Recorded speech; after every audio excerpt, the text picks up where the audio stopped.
Hey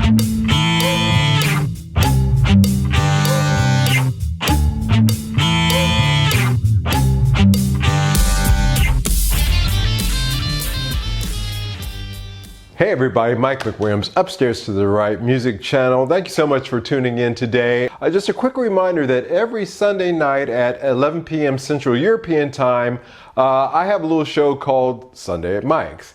It is a live stream where I talk about a wide variety of subjects, not just gear reviews, but also music business, intrigues, and also funny stories of on the road of my touring days. So please take the time to join into the live stream every Sunday night at 11 p.m. Central European Time. I sure would appreciate it. Thank you.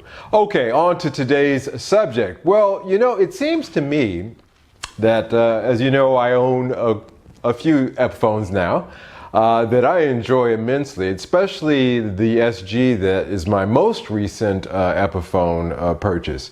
It's really turned out to be a fantastic guitar that I really like a lot. I actually find myself reaching for it a little bit more than I do with the 59 here. So kudos to Epiphone on creating really great guitars at, again, you know, an ever increasing price, but they are still fantastic guitars for the money still, I think, even with the price increases.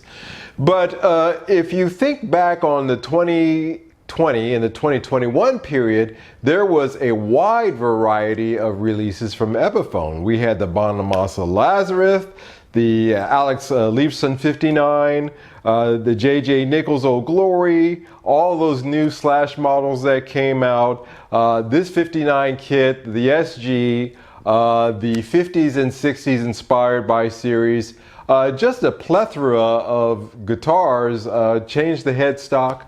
Actually the classic as well, which I'm looking at, some of those classics actually have really fantastic tops on them.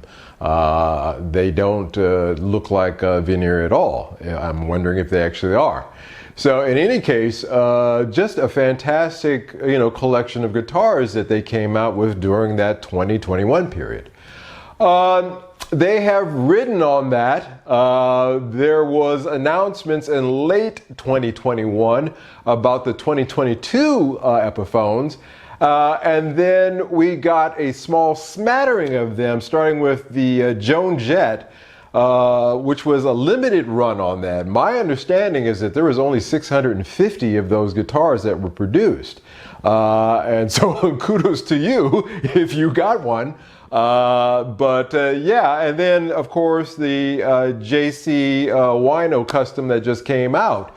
And you know, the Cottrell Wino custom was something that had been promised to come out, I believe, at the beginning of this year. It's just now really starting to make headlines.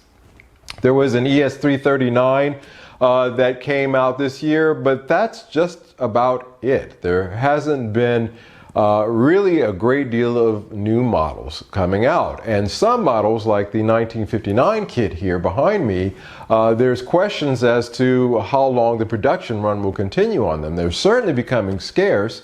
As a matter of fact, all of the signature models from Epiphone, from artists, from Joan Jett to J.J. Nichols, all the way through to, gosh, I was looking at the Matt Hefty, all of those guitars are unavailable.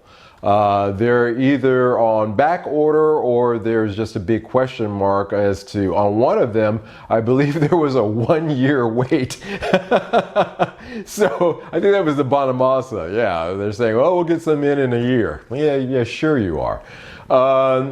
So what are the factors that are contributing to this marked slowdown in new production models, and maybe some changes to their current models?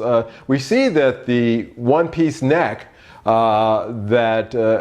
know, and also the long neck tenon that you get in the standard 50s and this 59 kit guitar are starting to get incorporated into Epiphones, which was exciting to me because I was thinking to myself, wow, if these guys are putting one-piece necks on the Bonamassa, long neck tenons on the 59, the Bonamassa, and also as well as this 59, if that could carry into their regular productions, that they start, you can get Epiphone Les Paul standard 50s or 60s that had a one-piece neck and a long neck tenon for that price. In my opinion, you just really seal the deal on why an Epiphone is a better deal than a Gibson standard USA model. I mean, that really would seal the deal for me.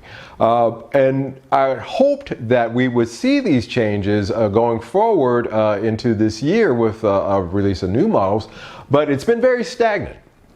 Now, the price increases were borne out because of supply chain issues as well as just strong demand. During the 2020 to 2021 period, as I've reported here before, most guitar manufacturers saw a 400% increase in their sales, and most people on the retail level could not keep those guitars in stock. They're flying out the doors. With the shipping problems, I'm sure that a lot of orders were put out that were not being fulfilled, especially when you have to get from China to the United States. And since that period, even up until today, as I record this, China is still experiencing lockdowns in a great deal of its manufacturing areas, especially Guangzhou, where Epiphone is. The second thing is the inconsistent stock. Since the beginning of 2021, I started seeing a trend with Epiphones here in Europe when I was looking at the retailers online and some of the shops, that they were only getting one or two of the models at once. So even if you were an Epiphone dealer, the guy that I bought my 59 kit from is an Epiphone dealer, he had two. And he didn't expect to get any more anytime soon. Same was true with the 50s and 60s standards. He only got a few of each, or two of each.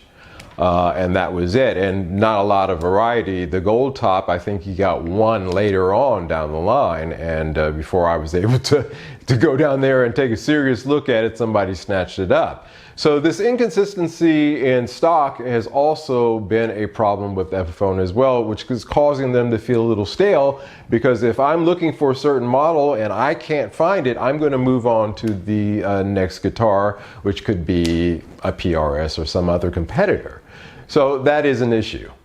Now, I don't think that we are going to see anything new in terms of anything this year going forward in terms of their standard 50s, making changes to the designs of those so they incorporate a lot of the stuff that they have been doing in conjunction with the custom shop, Gibson in the States.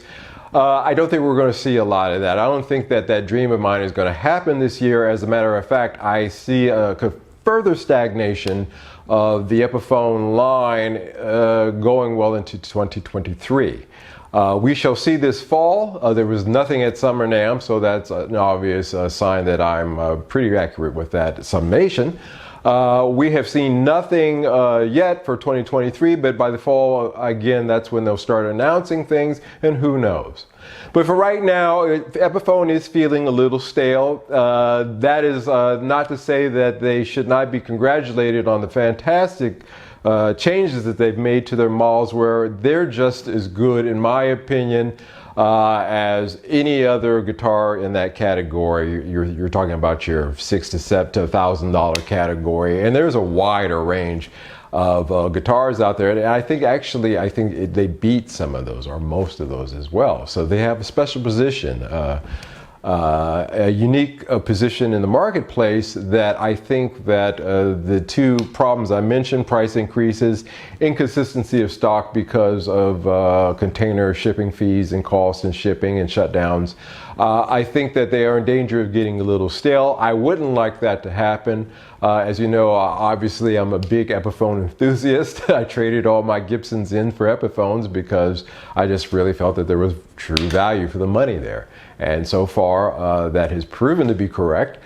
So what are your thoughts on Epiphone going forward? What would you like to see them come out with? What are some, maybe an improvement in their pickups? Although, again, that's something that I didn't touch upon, is that their pickups have improved significantly. I love I swapped pickups. I put the burst buckers out of this, put it into this one, and took the Epiphone pickups and put it over here because I like the way that they sound that much. I think they sound better in this guitar, and I wouldn't dream of swapping them out, which is unique for me because Epiphone pickups, especially those HOTCH, those were awful. This is a whole different animal. So that's it for today's show. Thank you so much for taking the time to watch. If you haven't subscribed with us yet, please take the time to hit that subscription button, hit the like button if you like this show, and until the next one, you guys take care. Bye-bye.